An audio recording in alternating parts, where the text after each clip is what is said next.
In the harsh winter of 1887, a ferocious blizzard swept across the Wyoming Territory, its icy winds rattling the small, isolated train depot in Laramie. On a weathered bench inside the station, a young woman sat shivering, her breath visible in the frigid air. She clutched a worn satchel. Her only possession besides a few coins, a tattered locket with faded photograph, and a heart heavy with fading dreams. This was Clara Hammond, and the events that unfolded that night will weave a love story that echoed from the prairies of Colorado to the rolling hills of Montana, forever altering two lives and leaving an indelible mark on the wild American frontier. The cold bit at Clara's fingers as she pulled her threadbare cloak tighter. Her hands, once skilled at stitching wounds and soothing fevers, were numb from hours in the unheated station. Back in Boston, she'd been a nurse, working tirelessly in a bustling hospital. But when a prominent surgeon, Dr. Clarence Vaughn, made unwanted advances and she defended herself, leaving him with a bruised ego and a black eye, she was dismissed. The whispers of scandal followed her, closing every hospital door in the East.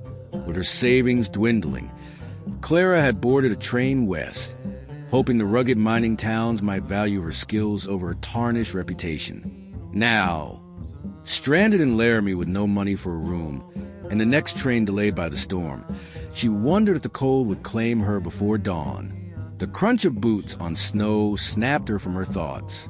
Through the frosted window, she saw a lone rider approaching, his figure blurred by the swirling flakes. He dismounted, tethering a sturdy chestnut mare to the post outside. As he stepped into the station, a gust of wind followed, carrying the scent of leather and cedar. The man was tall, dressed in a thick wool coat and a wide-brimmed hat dusted with snow. His boots, though scuffed, were finely made, and his movements carried the quiet confidence of someone who commanded respect. "Good evening, ma'am," he said, his voice warm with a hint of a southern lilt. "It's a brutal night to be out here alone." Clara's teeth chattered too fiercely to respond fully, but she managed a nod. The man's hazel eyes softened with concern as he took in her pale face and trembling hands. "I'm Nathaniel Cole, Nate to most. I run the Silver Creek Ranch, about 15 miles west of here. Came into town for supplies, but I saw you through the window. You a healer of some kind." He gestured to her satchel, its worn leather embossed with the faint outline of a medical cross. "Nurse," Clara whispered, her voice shaky. "Clara Hammond, from Boston." Nate's brow lifted. A trained nurse was a rarity in these parts, where broken bones were often set by blacksmiths and fevers treated with whiskey. "You'll freeze if you stay here, Miss Hammond. The storm's only getting worse. Let me take you somewhere warm." Clara hesitated, her instincts wary after years of learning to guard herself. But there was a steadiness in Nate's gaze, a kindness that felt genuine. "I can't afford a boarding house," she admitted, her voice barely audible. "That's not your concern tonight," Nate said firmly. "Let's get you warmed up first. We'll figure out the rest come morning." He shrugged off his coat and draped it over her shoulders. The warmth enveloped her like a lifeline, and she inhaled a faint scent of pine and earth. When she tried to stand, her legs buckled, stiff from the cold. Without a word, Nate lifted her effortlessly, her satchel tucked under his arm, and carried her toward the door. "The inn's just down the street," he said, his voice steady as they stepped into the storm. Clara rested against his chest, his heartbeat strong and reassuring beneath the howling wind. For the first time in months, a flicker of safety warmed her more than the coat. The Laramie was a modest but welcoming establishment, its lobby aglow with lamplight. Heads turned as Nate carried Clara inside, her slight frame dwarfed by his coat. The innkeeper, a wiry man named Mr. Jenkins, hurried over, his face creased with worry. "Mr. Cole, what's happened?" "Found her at the depot near Frozen," Nate replied, still holding Clara. "I need a room, hot food, and blankets. Send for Dr. Ellis if he's in town." "Right away," Jenkins said, grabbing a key. "Room 8 upstairs. Shall I help?" "I've got her," Nate said, heading for the stairs. Clara was dimly aware of curious glances, but too exhausted to care.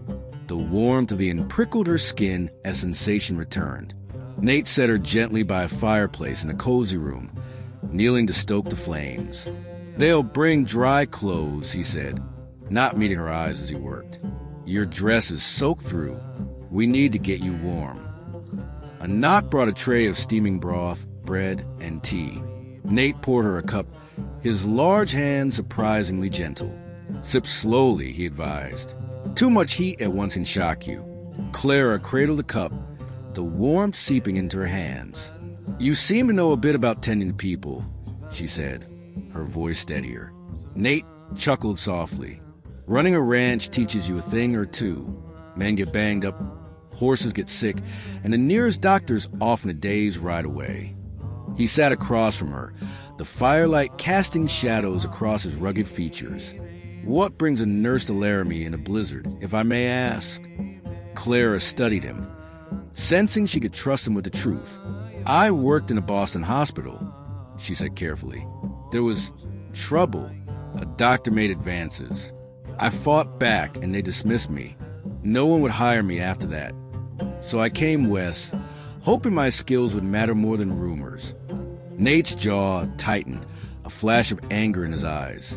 Sounds like he got what he deserved. "Out here, we care about what you do, not what some city folks say." A maid arrived with a bundle of clothes, a simple wool dress, stockings, and a shawl, donated by the innkeeper's wife. "I'll step out while you change," Nate said, standing. "You're safe here." "Mr. Cole," Clara called as he reached the door. "Why help a stranger like me?" He paused, his hand on the knob. "Maybe because I know what it's like to need a hand," he said quietly. "And maybe because my ranch could use someone with your skills and your grit." Clara changed into the dry clothes, her mind racing. The offer was tempting, but could she trust it? Yet as she warmed by the fire, a spark of hope ignited. For the first time since Boston, tomorrow felt like a possibility. The next morning, sunlight spilled through the window, painting the snow outside in hues of gold. Clara woke to the smell of fresh coffee and the sound of voices below. She braided her dark hair and smoothed the borrowed dress before answering a knock at the door. Nate stood there, a tray of breakfast in his hands. Eggs, biscuits, and preserves. "Morning," he said with a grin that lit up his weathered face. "Feeling better?" "Much," Clara said, stepping aside. "I don't know how to thank you." "No need," Nate said, setting the tray on a small table. "But I'd like to talk about your plans." They sat, and as Clara ate, she admitted she'd hoped to find work in a mining camp, but had no clear path forward. "Mining camps are no place for a woman alone," Nate said, his tone serious. "My ranch, Silver Creek, spans 40,000 acres. I've got 50 men year-round, more in the busy season. They get hurt, cuts, broken bones, you name it. A nurse like you would be a godsend." Clara's eyes widened. "You're offering me a job?" "A proper position," Nate clarified. "Fair pay, your own cabin, all the supplies you need. You tend to the men, maybe help with livestock births, teach some basic first aid. Nothing more expected." Clara studied him, searching for a catch. "And if I say no, then I'll help you find a safe place to go," Nate said simply. "But I'd be lying if I said I wasn't hoping you'd stay." The offer was more than she'd dreamed possible, but doubts lingered. "What's the downside?" Nate smiled, appreciating her caution. "The ranch is remote. Winters are brutal. Summers are scorching, and you'd be the only woman most days, except for our cook's wife, Ellen. It's not an easy life."